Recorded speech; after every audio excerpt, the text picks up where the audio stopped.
한 사람을 상상해보라. 자신의 분야에서 20년을 보낸 누구보다 깊이 알고 있다고 자부하는 사람. 그런데 어느 날 자녀에게 간단한 수학 문제를 설명하려는 순간 그는 말문이 막혀버렸다.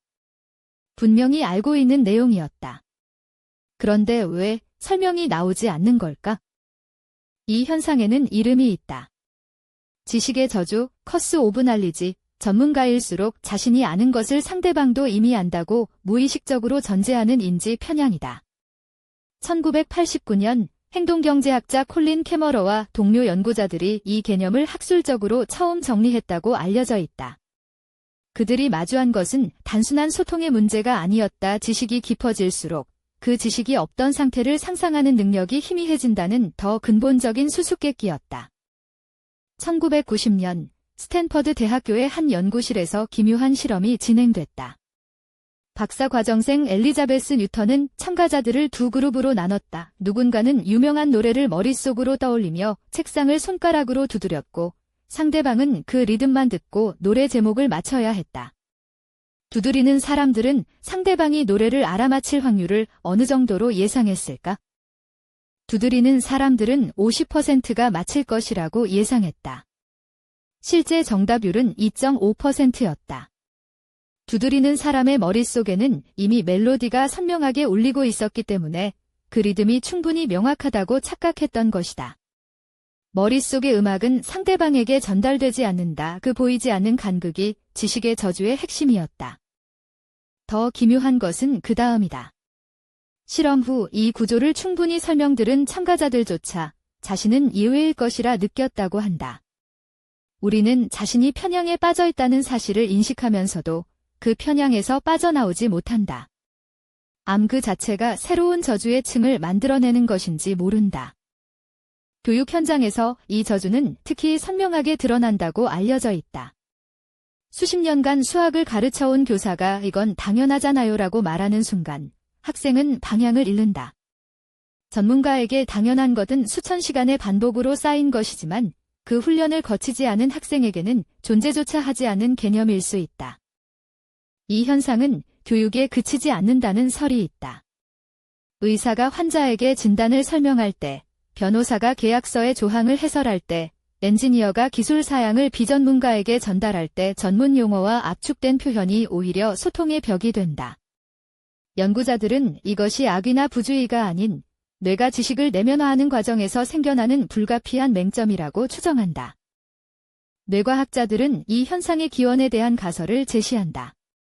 어떤 개념을 처음 배울 때 뇌는 새로운 신경 연결을 만들어내며 에너지를 쏟는다. 그런데 그 지식이 완전히 내면화되면 뇌는 그 경로를 자동화해버린다. 의식적으로 생각하지 않아도 작동하는 회로가 되는 것이다. 자동화된 지식은 효율적이지만 동시에 배우기 이전의 감각을 지워버린다는 추정이 있다. 처음 글을 배울 때 느꼈던 낯선 기호를 하나하나 해독해야 했던 그 막막함을 능숙한 독서가는 기억하지 못한다. 처음 악기를 잡았을 때의 어색함을 수십 년이 지난 연주자는 느끼지 못한다. 그 처음의 감각이 사라진 자리에 저주가 깃든다. 그리고 우리는 그 자리가 비어 있었다는 것조차 알아채지 못한다. 심리학자들은 이것을 투명성의 착각이라고도 부른다. 자신이 생각하고 느끼는 것이 상대방에게도 명확하게 전달될 것이라는 믿음이다. 발표자가 내 의도가 분명히 전달됐을 것이라 확신하는 그 순간, 청중은 전혀 다른 것을 이해하고 있는 경우가 많다.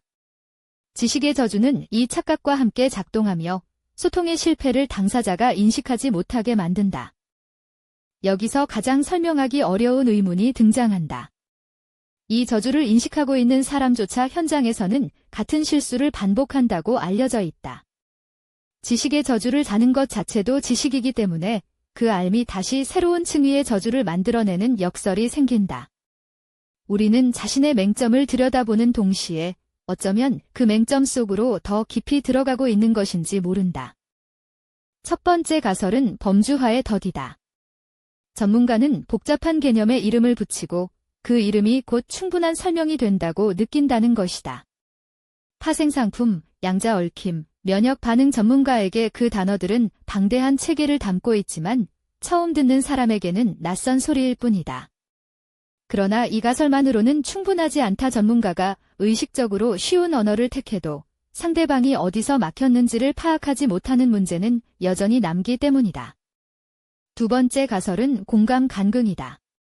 인간은 자신이 처한 상태와 다른 상태에 있는 사람의 내면을 정확히 상상하는데 근본적인 한계가 있다는 것이다. 배가 부른 사람이 배고픔을 실감나게 떠올리기 어렵듯 지식이 충분한 사람은 무지의 감각을 온전히 체감하기 어렵다는 추정이다. 다만 이 가설도 반론에 부딪힌다. 깊은 전문성을 유지하면서도 초보자의 눈높이로 탁월하게 소통하는 교육자들의 사례가 이 설명의 한계를 드러낸다. 세 번째 가설은 메타인지의 역설이다. 자신이 무엇을 알고 모르는지를 파악하는 능력 메타인지는 훈련으로 발달하지만 전문성이 깊어질수록 자신과 초보자 사이의 거리를 정확히 가늠하는 능력은 오히려 흐려질 수 있다는 것이다. 그러나 이 가설 역시 완전한 설명이 되지 못한다. 메타인지 훈련을 체계적으로 받은 전문가들도 실제 현장에서 이 편향으로부터 완전히 자유롭지 않다는 관찰 보고들이 이어지기 때문이다. 결국 가장 설명하기 어려운 것은 이것이다. 이 편향을 이름 붙여 연구한 학자들 스스로도 강의실에서 같은 함정에 빠졌다는 고백이 전해진다. 저주를 인식하는 순간 우리는 저주에서 벗어났다고 느끼지만 실제로는 한 겹 더 깊은 곳으로 들어간 것인지 모른다.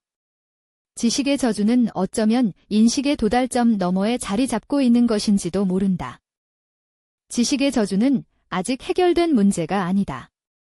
구체적 예시를 사용하거나 초보자의 피드백을 구하는 방법들이 제한되지만 어떤 방법도 이 편향을 완전히 제거하지는 못하는 것으로 알려져 있다. 무언가를 깊이 안다는 것이 동시에 그것을 모르던 상태를 잃어버리는 일이라면 그 손실이 되돌려질 수 있는 것인지 이 질문은 아직 열려 있다. 어쩌면 당신도 이 저주 안에 있을지 모른다. 당신이 가장 잘 아는 것을 누군가에게 설명하려다 말문이 막혔던 순간을 떠올려보라.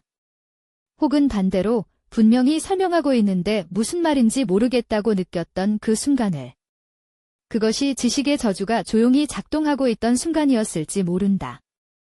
지식의 저주를 완전히 벗어난 사람은 아직 알려지지 않았다. 이것이 인간 인지의 근본적인 조건인지 아니면 언젠가 넘어설 수 있는 한계인지 연구는 여전히 진행 중이다. 당신이 오늘 가장 깊이 알고 있는 것은 무엇인가? 그리고 처음 그것과 마주쳤던 날의 막막함을 당신은 아직 기억하고 있는가?